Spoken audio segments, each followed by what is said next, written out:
None of that's true.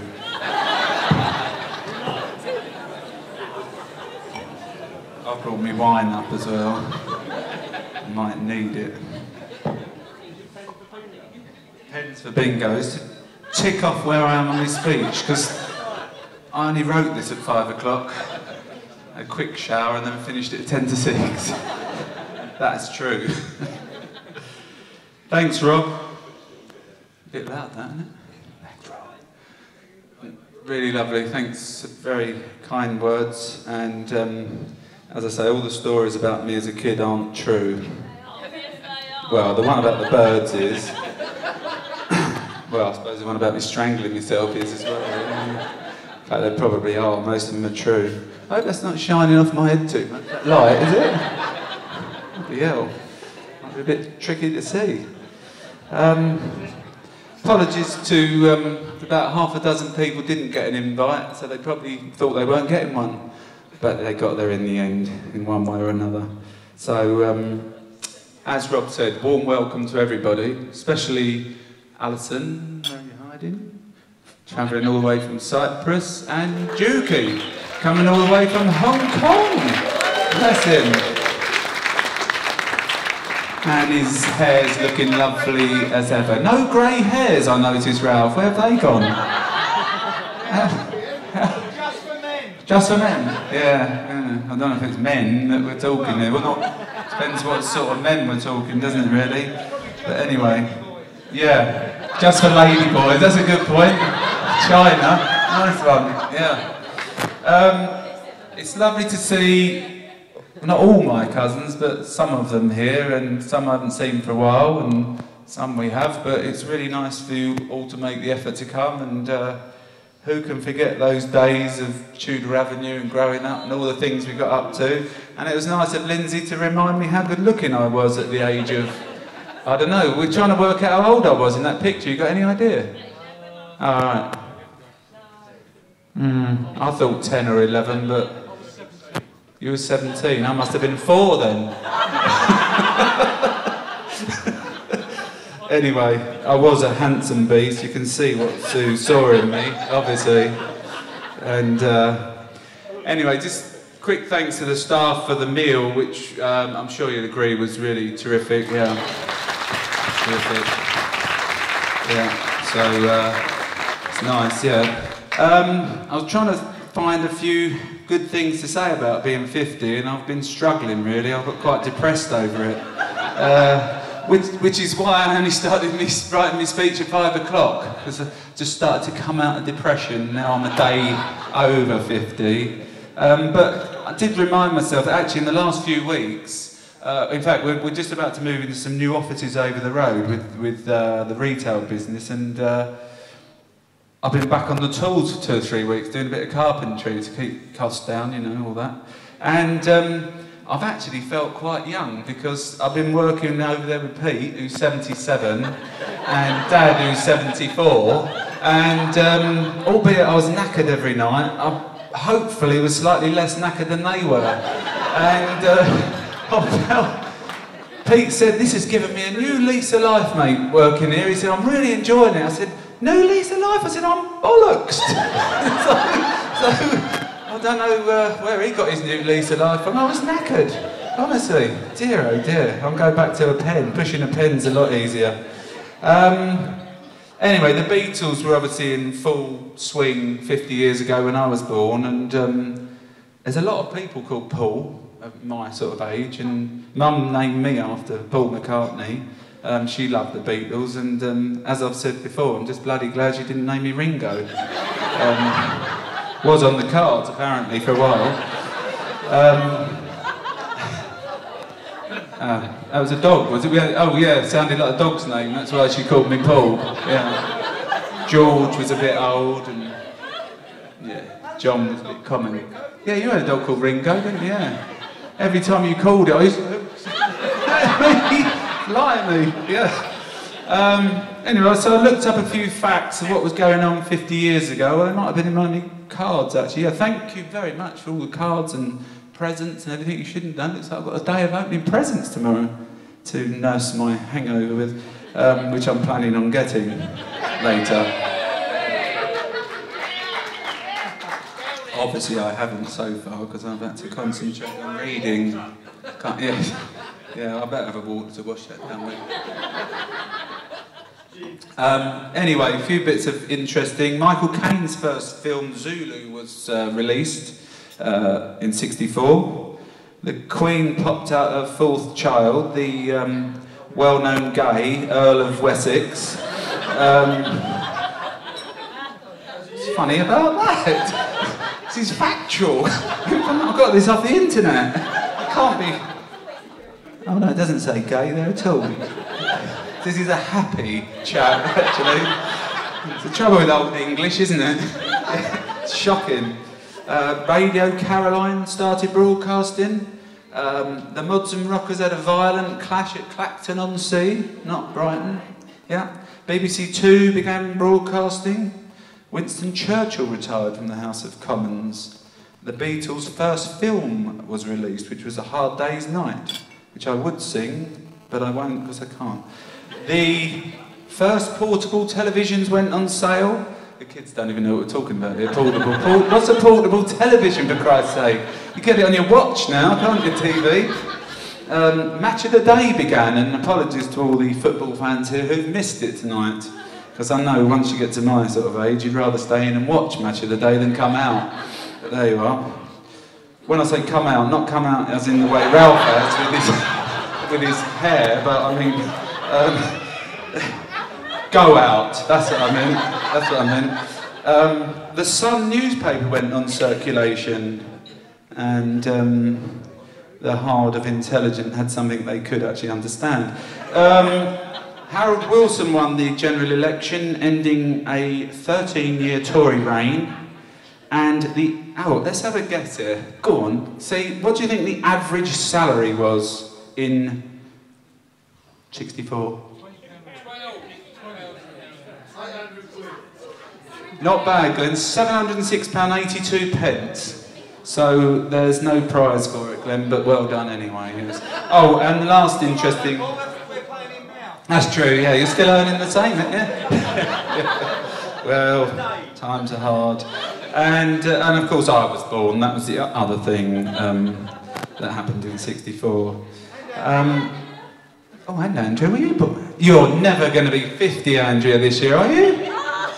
Well, I'd never mention a lady's age in public. That's shocking. Andrea on table 3 is going to be 50 this year. Yes.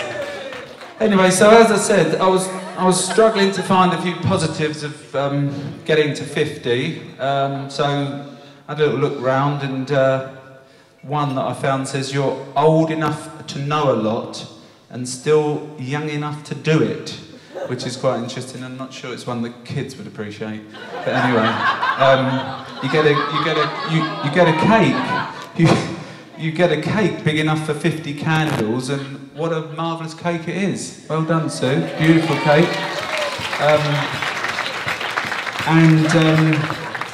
For the Chelsea fans in the room, it's inspired by Chelsea, the ball and the blue, and although we did lose tonight, 2-0 to Man City in the FA Cup. But we don't care about cups, well, apart from the Champions League and Premiership and things like that. Anyway, car insurance gets cheaper.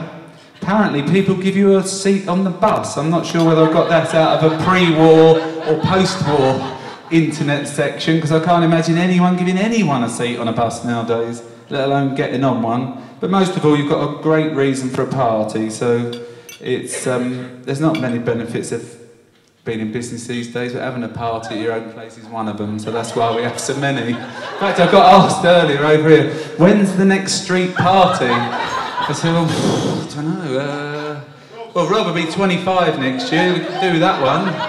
What else did we come up with? Anything else? Oh, Andrea's 50, Ben's 30, we got a few, so we'll probably find an excuse, so any excuse for a party, yes, yes. Yeah, 1 year old. It doesn't matter what it is, we just find a reason, an excuse. Yeah. And obviously a few of the terms have changed over the years. And those of us that are of a certain age would appreciate this, but I mean, you know, back in the day, a mobile was something you hung over the edge of a cot. And social networking meant going down the pub and having a chat with your mates. And the only fast food we had was beans on toast. And a mouse that ate cheese and lived in a hole. And you had to get up to change the channel on your wooden television. Yeah.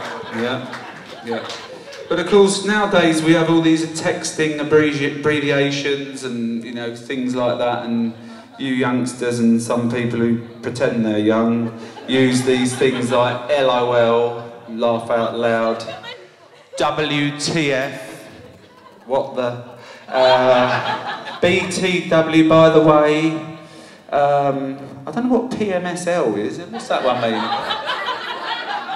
What's that? Oh, that sounds like more fun for our age, doesn't it? Piss myself laughing. See, I looked that up on the internet, I didn't have a bloody clue what I've written down. Crikey. That's kind of taking all my jokes away, because I'm just coming on to some that I've looked up for the over 50s. There's one of them is ATD, which is at the doctor's. The next one is BFF, which is best friend's funeral. Sorry about that, guys. BTW, which is obviously youngsters know as by the way, it actually for us is bring the wheelchair. And this next one's a classic. HGBM, had good bowel movement. Which I often comment on just before getting in bed when I say to Sue, don't go in there, love, you could well pass out. Anyway, WFT MT, where the fuck's my teeth? That's a classic. And last of all, is probably the best actually for those of us past a certain age, and it is ISMSA, and it stands for I've shit myself again. So there's a few new ones for you when you're texting this week. That was a late entry to the speech actually that came through from Bainesy on a text who couldn't make it tonight. So that was a 6 o'clock entry to the.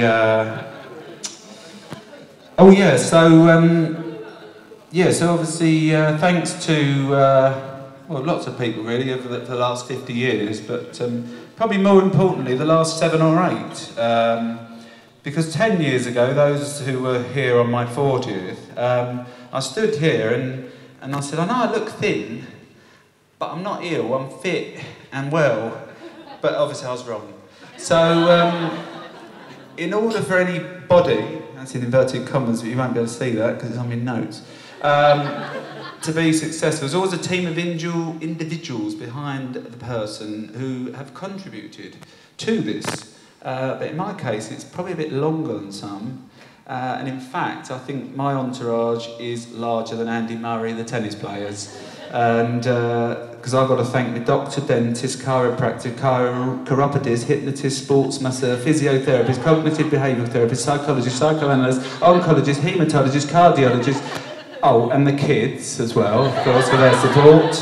Rob and Claire. And, actually, I've forgotten something, yeah, a bit... I have actually seriously forgotten something. Obviously parents, very important. I've actually got some flowers here for mum and mother-in-law, and I've seriously forgotten to get the staff to get them out. Could you sort that out, Claire? Yeah. Anyway, we'll come back to that. Probably got a bit overexcited earlier. It's my birthday, I'm on a promise.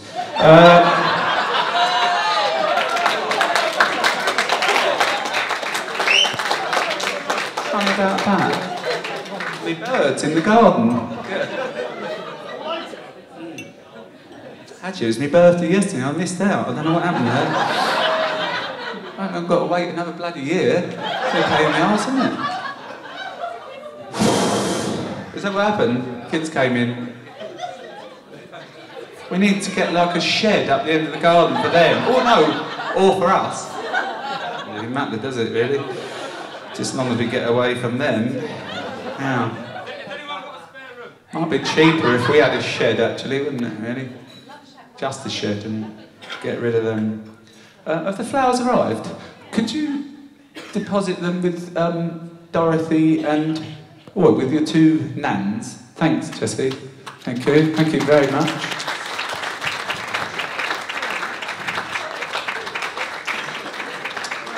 Yeah, there is 3. Yeah.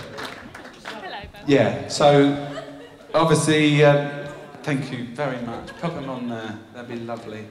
Thank you to my glamorous assistants. Yeah, okay, so, you know, as Rob said, I'll try and keep it light-hearted, but obviously, you know, you do need a lot of support from friends, family, and people close to you, especially if you're having a rough time. So, you know, I had a lot of support from all manner of people, and, you know, I really appreciate that, obviously from parents and everything, but probably definitely most importantly from Sue. So, I won't get too gushy, love, but I've got you some flowers here as a thank you. And if you'd like to come up, I'll present them to you. Or shall I bring them over? Shall I bring them over? Yeah, you sit there, I'll well, of course, I am younger than you, so I'm not going to come up.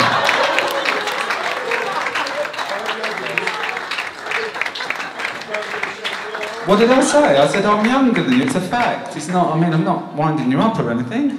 Well, not deliberately. Nearly there now, actually. Nearly finished boring you. Get ready for the singing. Anyway, listen, thanks again, everybody, for coming. Thanks very much, all lovely presents and gifts, and I've had some lovely text messages. Actually, one of the best messages I had was one from Steve, one of the guys who works with us, and he said, "Congratulations on this milestone in your life. Enjoy the second half with the wisdom gained in the first." Which I thought was quite a nice little poignant thing, really, yeah. Not that I'm 100% sure I've got any wisdom from the first half, so hopefully I will pick them up in the second half. And that's it, so we'll be handing over to Sue, not to Sue, she's not doing the singing. You're not doing the singing? Even Claire. We've got Claire, Neve, Kat and Stephen are going to come and entertain us and Emma, sorry, where's Emma? You're hiding. Sorry, Emma. Coming up to entertain us in a minute. So thanks for listening, hope I haven't bored you. And I'm going to leave you all with one last thought, which needs a bit of thought. It's a real sort of poignant message, and that is that what if the hokey cokey really is what it's all about?